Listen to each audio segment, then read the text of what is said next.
Le gouvernement Barnier voulait taxer tout ce qui bouge et même tout ce qui vole.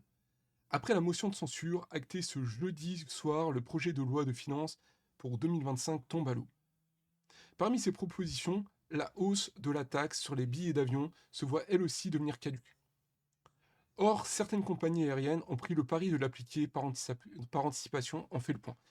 Alors ce qu'on va voir, c'est que pour certaines classes, genre première ou classe affaires, les sommes étaient carrément plus que doublées au niveau de la taxe, vu que ces taxes existent déjà.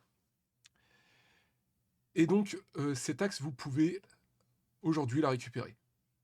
C'est une des conséquences directes du contexte politique. Après la censure historique du gouvernement, le projet de loi de finances pour 2025 se voit annulé sous sa forme initiale.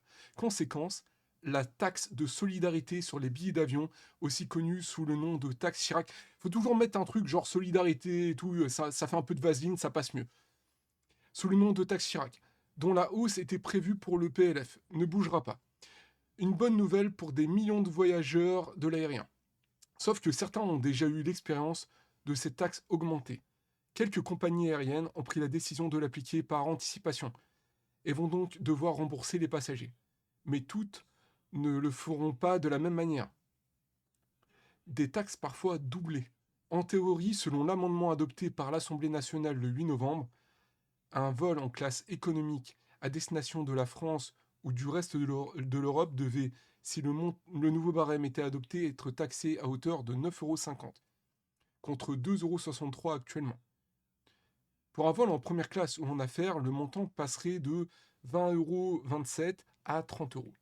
Pour les autres destinations à moins de 5500 km, toujours au départ de la France, il aurait fallu compter 15 € de plus pour un vol en classe économique, contre 7,51 €, 80 € pour un vol en première classe, contre 63,07 €. Quant aux autres destinations, la taxe pour un vol en classe économique était prévue pour passer de 7,50 € à 40 € et de 63,007 € à 120 € pour un vol en première classe ou en classe affaires. Donc si vous êtes pauvre, vous passez de 7,50 € à 40 balles, il faut être solidaire les gars. Et pour ceux qui avaient un billet en première classe ou classe affaires, ça a doublé quasiment, 63,007 à 120 €. Certainement un privilège de classe. L'effort est majoritairement porté pour les classes affaires, par les classes dites affaires, pour lesquelles les passagers bénéficient de services additionnels par rapport à la classe de droit commun, précise l'amendement. Les gueux payent un peu moins. Air France, Corsair, French Bee, le projet de ces nouvelles taxes est donc désormais passé à la trappe. Certaines compagnies ont déjà anticipé le projet de hausse. À commencer par Air France, qui a annoncé courant octobre dans un communiqué sa volonté d'appliquer cette taxe pour l'ensemble de ses vols, pour l'ensemble des vols de sa compagnie en 2025.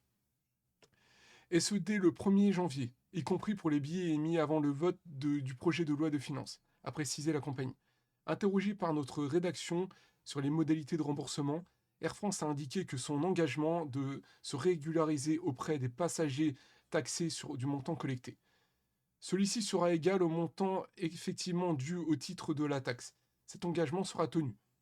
Il est en revanche trop tôt à ce stade pour répondre à vos questions, nous précise le service presse du groupe. Le mastodonte Air France n'était pas le seul à appliquer cette taxe, par anticipation. Corsair a aussi taxé ses passagers de la sorte. Suite à la décision d'interruption de l'application de cette taxe, Corsair s'engage à rembourser à ses clients le montant de la taxe indûment perçue, nous précise la compagnie aérienne.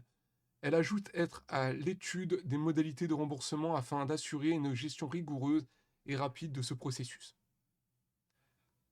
Même discours chez Air Caraïbes, qui explique à RMC Conso ce jeudi matin que le sujet est trop frais pour avoir une réponse définie au sujet des modalités de remboursement des passagers taxés par anticipation.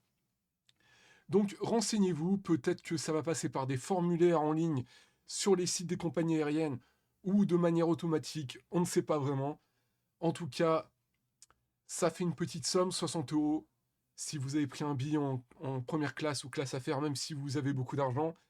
Renseignez-vous, dites-moi ce que vous en pensez, abonnez-vous. et mettez la cloche pour ne manquer aucune vidéo.